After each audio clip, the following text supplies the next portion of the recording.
এক গভীর জঙ্গলে এক শক্তিশালী সিংহ বাস করত।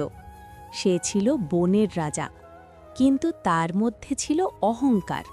সে মনে করত তার শক্তির সামনে কেউ কিছুই না। একদিন আকাশে উড়ছিল এক বুদ্ধিমান বাজ পাখি।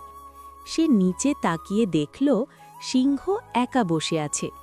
বাজ পাখি মনে মনে ভাবল, শক্তি থাকলেই সব কিছু হয় না, বুদ্ধিও দরকার। বাজ পাখি নিচে নেমে সিংহকে বলল, হে বনরাজ, আপনি শক্তিশালী ঠিকই, কিন্তু সব কিছু শক্তি দিয়ে জয় করা যায় না। সিংহ রেগে গিয়ে বলল, তুই ছোট্ট একটা পাখি, আমাকে শেখাতে এসেছিস? আমি চাইলে তোকে এক্ষুনি ধরে ফেলতে পারি। বাজ পাখি শান্তভাবে বলল, ঠিক আছে, চেষ্টা করে দেখুন।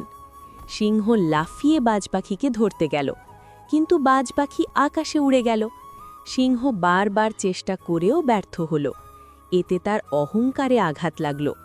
ঠিক তখনই আকাশ অন্ধকার হয়ে গেল, আর সেখানে আবির্ভূত হলেন শনিদেব। শনিদেব বললেন, হে সিংহ, অহংকার মানুষের এবং প্রাণীর সর্বনাশ ডেকে আনে। তুমি শক্তিশালী, কিন্তু নম্রতা শেখনি। সিংহ লজ্জিত হয়ে মাথা নিচু করল। সে বলল, প্রভু, আমি ভুল করেছি, আমাকে ক্ষমা করুন। শনিদেব বললেন, ভুল বুঝতে পারাই বড় শিক্ষা। আজ থেকে তুমি শক্তির সাথে বুদ্ধি ও নম্রতাও ব্যবহার করবে।